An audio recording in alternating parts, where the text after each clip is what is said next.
अहिंसा एवं करुणा के अवतार श्रमण भगवान महावीर के पावन पुनीत चरणों में सादर कोटि कोटि वंदन अभिनंदन।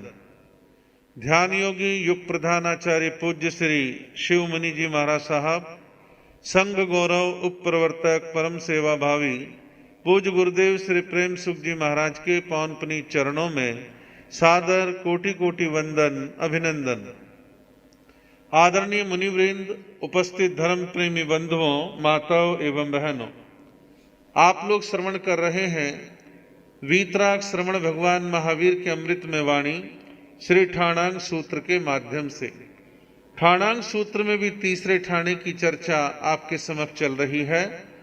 तीसरे ठाणे में आगे कन्या सूत्र के माध्यम से कहा है कि गुरु की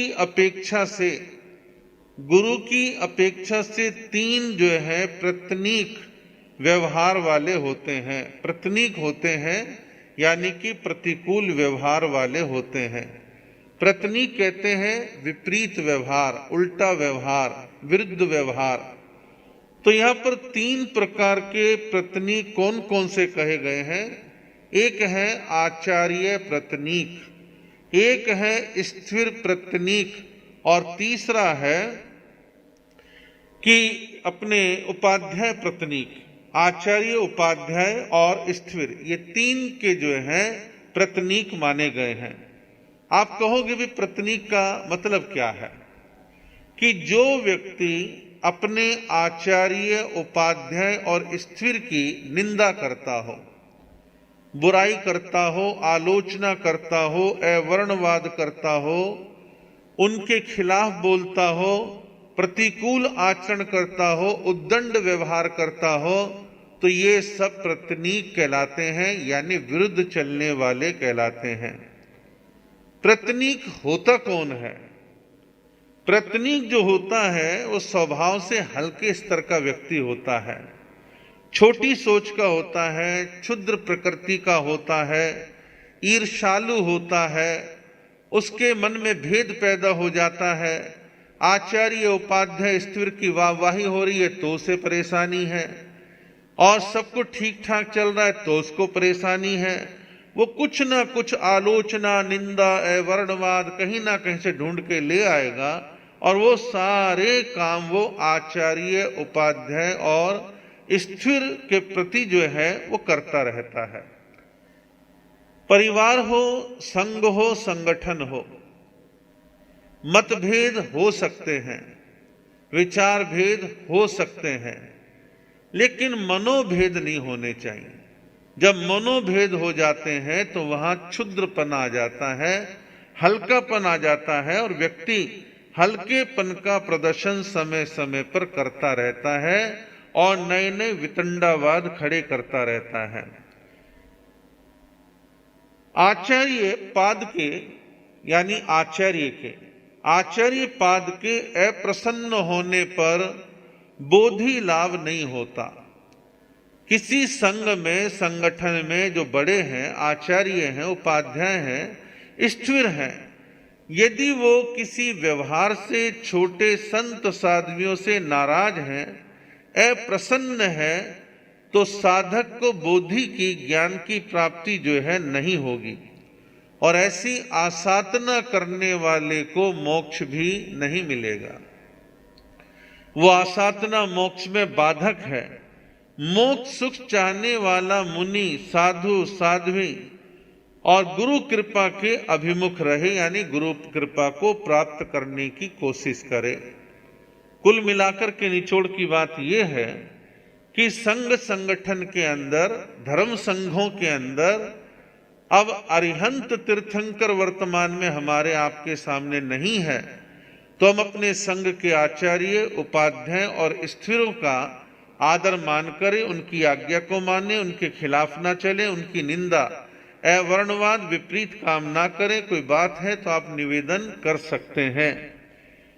और प्रतनीक के लिए कहा गया है कि जो निंदक है, आचार्य, उपाध्याय और स्थिर की निंदा करने वाला है, अवर्णवाद करने वाला है, अवनीत है, उद्दंड है, उसके लिए एक उपमा दी है।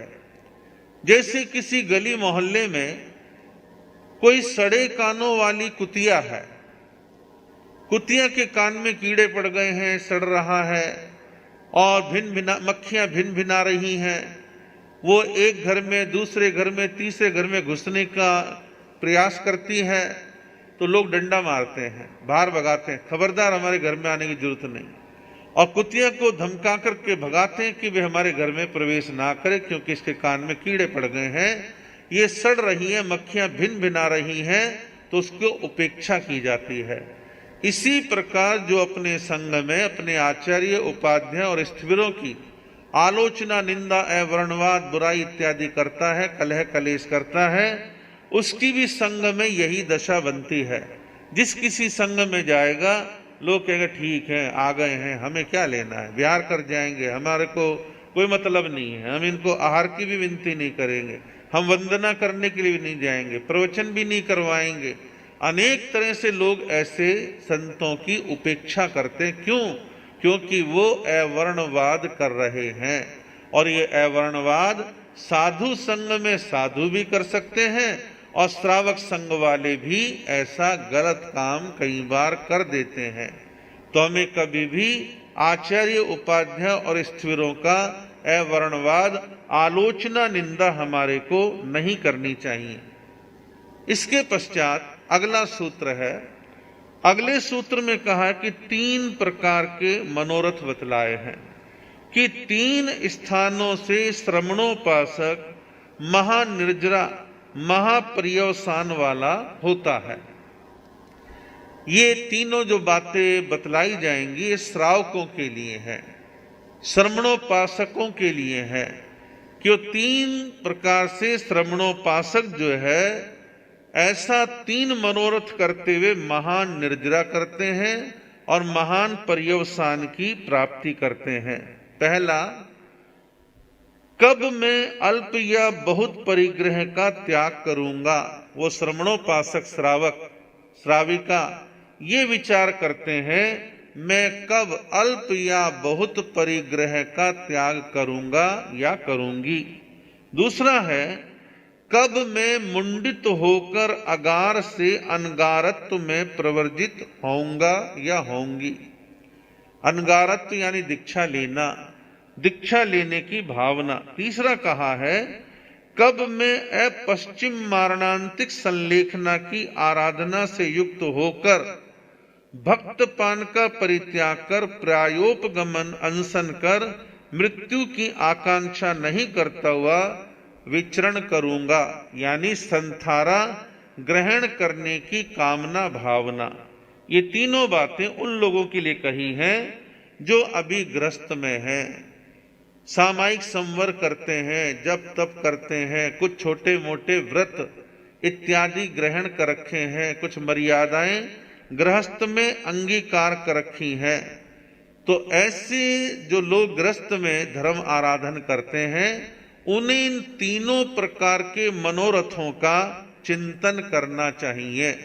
ऐसा विचार उनके मन में प्रतिदिन आना चाहिए कि मैं ये तीनों चीजों को, तीनों मनोरथों को अपने जीवन में कब पालन करूंगा। तो कहा है कि ऐसी तीनों भावना, पहली भावना, पहला मनोरथ कि कब मैं परिग्रह का त्याग करूंगा। दूसरा, कब मैं दीक्षा ग्रहण करूंगा। तीसरा, कब मैं संलेखना अंगीकार करूंगा। जो गृहस्थ में रहने वाले श्रावक श्राविका केवल इसलिए नहीं कि इनकी माला फेरने से, रोजाना जपने से, याद करने से बस निर्जरा हो जाएगी और महापर्यवसान भी हो जाएगा, ऐसा नहीं है। अंतःकरण से भाव फूटने चाहिए, अंदर से भावना, तह दिल से भावना उत्पन्न होनी चाहिए, मन में तड़फ पैदा होनी चाहिए कि कब मैं परिग्रह का त्याग करूं, कब मैं दीक्षा अंगीकार करूं, कब मैं संथारा स्वीकार करूं। इस प्रकार की तीनों भावना, तीनों विचार मन में आने चाहिए, जिनको कहा गया मनोरथ। मन में, मन की इच्छा, मन की भावना, ये तीनों चीजें आपके ग्रस्त में रहते हुए आपके मन में अंतःकरण से उत्पन्न होनी चाहिए। या कुछ शब्द हैं जिनको मैं स्पष्ट कर दूं। पहला है श्रवणोपासक, ये शब्द लिया है, श्रावक नहीं लिया, श्रवणोपासक शब्द लिया है। श्रवणोपासक शब्द बने श्रवण जमा उपासक से, कि जो श्रवणों की उपासना करता है, श्रवणों की आराधना करता है, श्रवणों की विनय वंदन करता है, वो श्रवणोपासक है। साधुओं के सानिध्य का लाभ लेता वो श्रवणोपासक है। और एक कहा है कि जो तीनों मनोरथ आपके हृदय में पैदा होते हैं उनसे आपके कर्मों की महान निर्जरा होती है। आप बड़ी तीव्रता के साथ कर्मों को काटते हैं, कर्मों की निर्जरा करते हैं। एक शब्द यहां आया महापर्यवसान। महापर्यवसान का अभिप्राय है समाधि मरण, कि जीवन के अंतिम समय में मुझे समाधि मरण की प्राप्ति हो। और एक इसका अर्थ लिया है कि मैं पुनः मृत्यु की प्राप्ति ना करूं, यानी मोक्ष में चला जाऊं। जब मोक्ष में चले गए तो बार बार जन्म मरण तो होगा नहीं। तो महापर्यवसान का एक अर्थ लिया है पुनः मृत्यु का ना होना। और दोबारा मृत्यु किसकी नहीं होगी? जो मोक्ष में चला जाएगा। जब मोक्ष में चला गया तो जन्म नहीं, जन्म नहीं तो मरण नहीं। तो इसलिए कहा कि पुनः मृत्यु की प्राप्ति ना हो। तो ये महापर्यवसान के दो अर्थ हैं। लेकिन ये कोई गारंटी थोड़ी ना है कि भी हमने संथारा लिया और सीधे मोक्ष कंफर्म होगा ही होगा। संथारा लेने के बावजूद भी देवलोक में भी जा सकते हैं, मोक्ष में भी जा सकते हैं।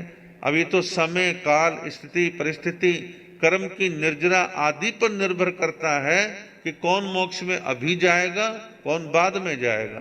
तो महापर्यवसान के दो अर्थ हैं, समाधि मरण और दूसरा है पुनः मृत्यु की प्राप्ति ना हो, पुनः दोबारा से जन्म ना हो। तो श्रवणोपासक जो है तीन मनोरथ का चिंतन प्रतिदिन करे, सामायिक में करे, बिना सामायिक के करे, लेकिन चिंतन करे। पहला चिंतन ये करे कि मैं अल्प बहुत परिग्रह का त्याग करूं। अल्प परिग्रह का त्याग में क्या है भाई? ठीक है, इससे इतने ज्यादा कपड़े नहीं रखने, इससे ज्यादा बर्तन भांडे नहीं रखने, बिस्तरा एक या दो से ज्यादा नहीं रखना, जूते चप्पल एक या दो से ज्यादा नहीं रखने। हाँ ठीक है, बहुत मैंने सोने चांदी का प्रयोग कर लिया, अब हाथों में अंगूठी, गले में चेन भी नहीं डालनी, ब्रेसलेट भी हाथों में नहीं डालना है। ये छोटे छोटे त्याग कर दिए, यानी कि कुछ परिग्रह, अल्प परिग्रह त्याग कर दिया।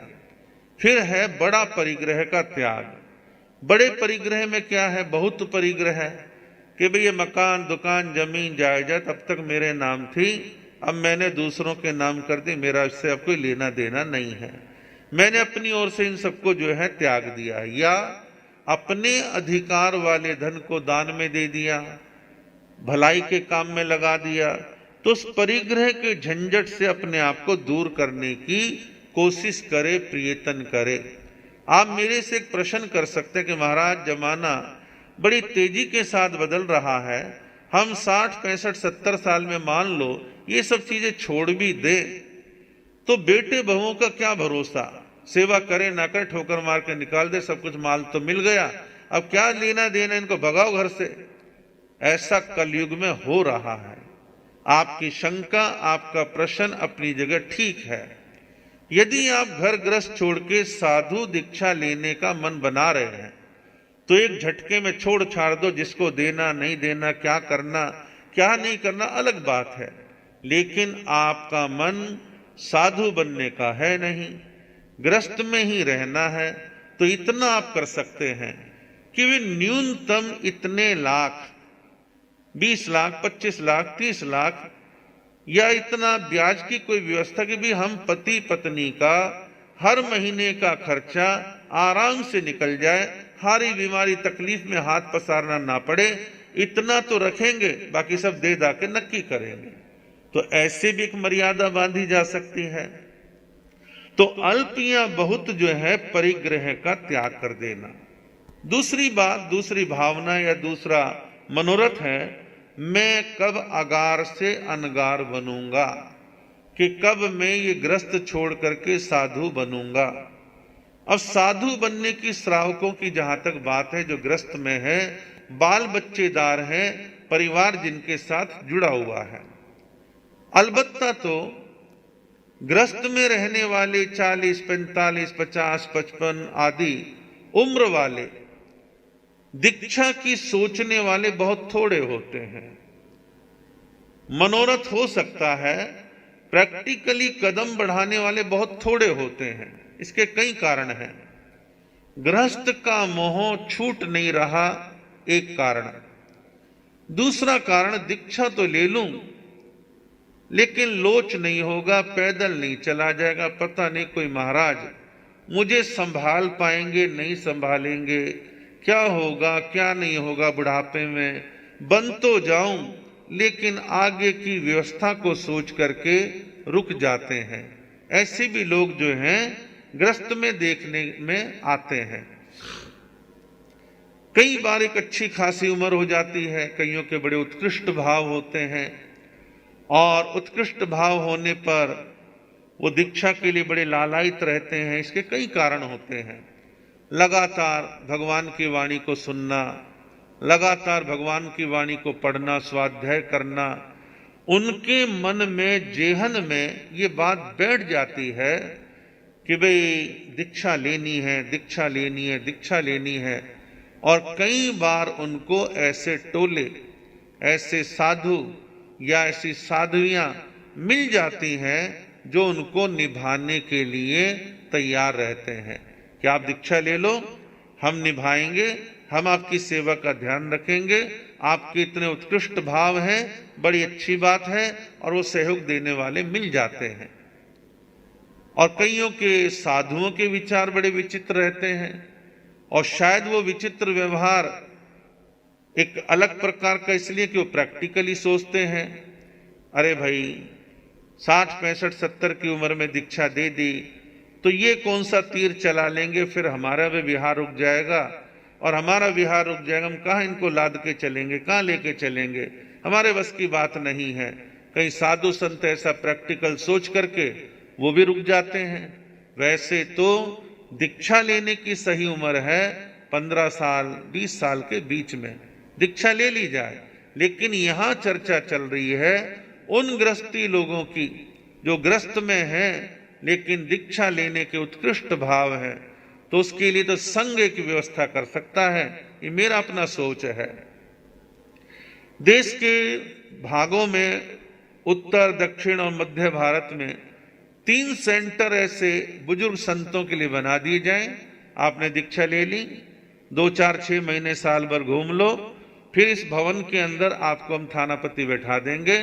साधु जीवन की चर्या का पालन करो और आपके मनोबल को ज्ञानमय बनाए रखने के लिए प्रतिदिन आपको 2 बार शास्त्र की वाचना सुनाने वाले अच्छे स्वस्थ साधुओं की व्यवस्था कर देंगे।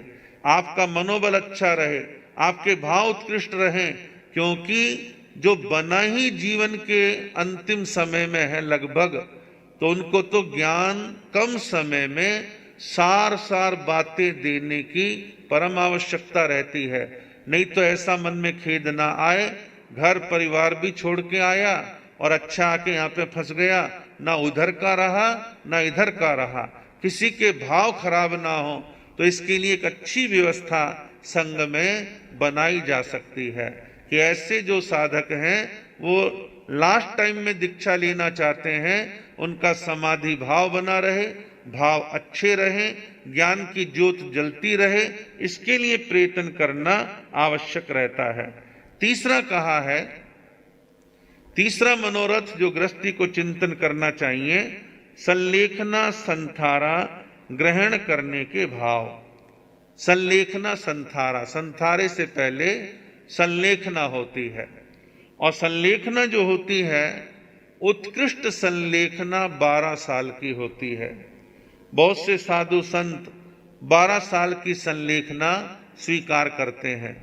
मान लो 65, 70 साल की उम्र में 12 साल की संलेखना स्वीकार करी तो धीरे धीरे वो अपने त्याग को बढ़ाते हैं कि अब तक हम दूध पीते थे, दूध छोड़ दिया, अब तक हम लिक्विड में जूस लेते थे, जूस छोड़ दिया, हमने हरी सब्जी फल फ्रूट छोड़ दिए, हमने ड्राई फ्रूट छोड़ दिए, फला छोड़ दिया।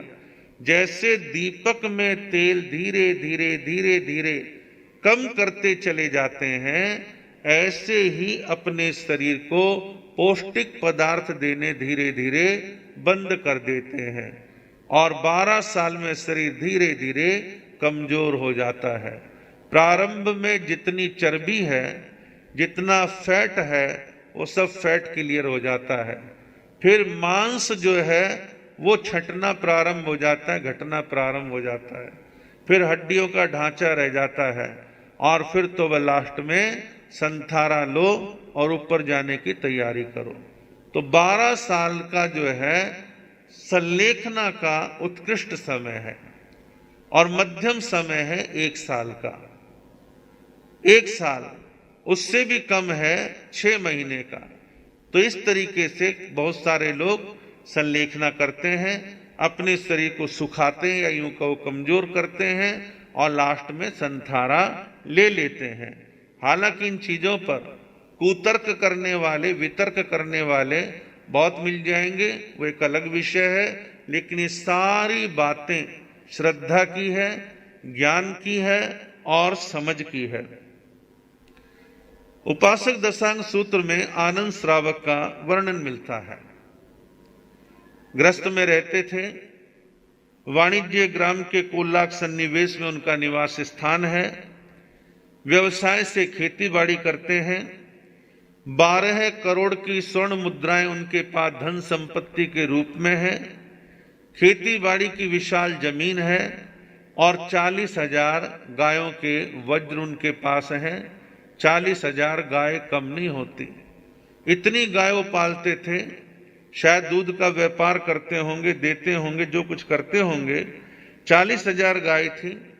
भगवान महावीर बिल्कुल नजदीक में आकर के विराजमान हुए। आनंद श्रावक को मालूम पड़ा, भगवान के दर्शन करने के लिए गए।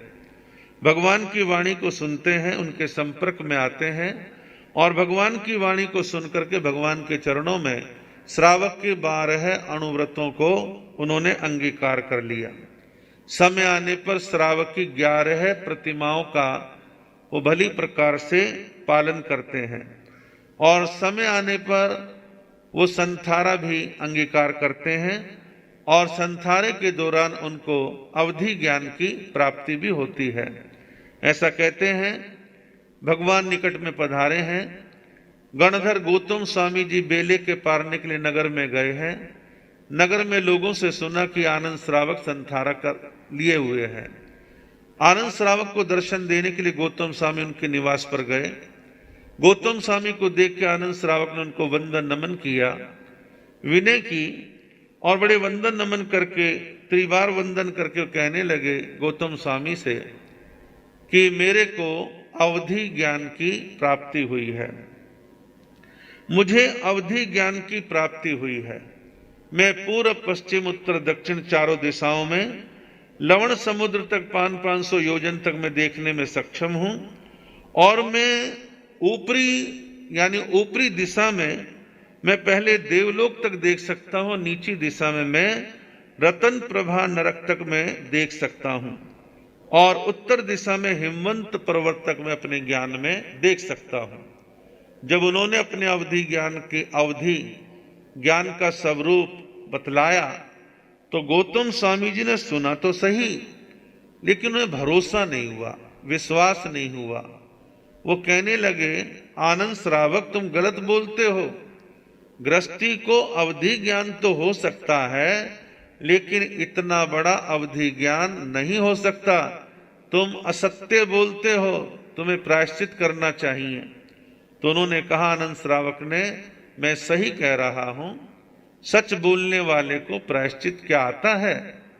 जब ऐसे कहा तो गौतम स्वामी जी के मन में शंका हो गई, पता नहीं हो सकता मैं ही गलत हूं। वो भगवान महावीर के पास गए और भगवान महावीर के चरणों में पहुंच के वंदन नमन किया, गोचरी रखी और सारा वर्णन बतलाया कि मैं गया था, आनंद श्रावक संथारे में है और उनको अवधि ज्ञान की प्राप्ति हुई है। इतना बड़ा अवधि ज्ञान वो बतला रहे थे, क्या वो सही है? तो भगवान महावीर तो अपने ज्ञान में जानते थे। उन्होंने कहा गौतम आनंद श्रावक को जितना उसने बतलाया है उतना बड़ा ही अवधि ज्ञान उसको प्राप्त हुआ है। तुमने उसको टोक करके असत्य बोलने का आरोप लगा के गलत किया। दोस्त तो तुम्हारा है। गौतम स्वामी ने कहा अब क्या करूं भगवान? बोले तुम्हें वापस जाना चाहिए और उस आनंद श्रावक से तुम्हें क्षमा याचना मांगनी चाहिए।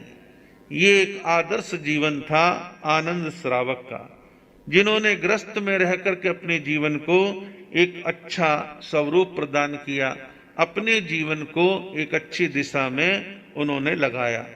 तो आज भी नास्ती नहीं है। ऐसे ऐसे साधक देखने में आए हैं जिन्होंने एक बड़ी उम्र में आकर के साधु जीवन को अंगीकार करा और साधु जीवन को अंगीकार करके बड़े शिद्दत के साथ, पूरे मनोयोग के साथ साधु जीवन की परिपालना उन्होंने करी। हमारे समाज भूषण नितिन जी कोटेचा, उनके संसार पक्ष के पिताजी श्री माणक जी, जो कि हमारे तपस्वी सुमति प्रकाश जी महाराज के टोले में श्रमण संघ के मंत्री आशीष मुनि जी महाराज के पास दीक्षा ग्रहण करी और बड़े उत्कृष्ट भावों के साथ उन्होंने संयम की पालना करी। इसी प्रकार दिल्ली में भी मैंने देखा, अशोक विहार में हमारे सतीश जी बहुत अच्छे श्रावक, उनके पिताजी ने बड़े ऊंचे भावों के साथ दीक्षा अंगीकार करी, उनका निर्वहन किया और बहुत अच्छे ढंग से अपने साधु जीवन का पालन किया। ऐसे और भी बहुत सारे साधक मिल जाएंगे। आवश्यकता है, जिनकी भावना है उनको अच्छा माहौल मिलना चाहिए ताकि वो जीवन की संध्या वेला में भी अपने ऊंचे भावों के साथ संयम को अंगीकार कर सकें।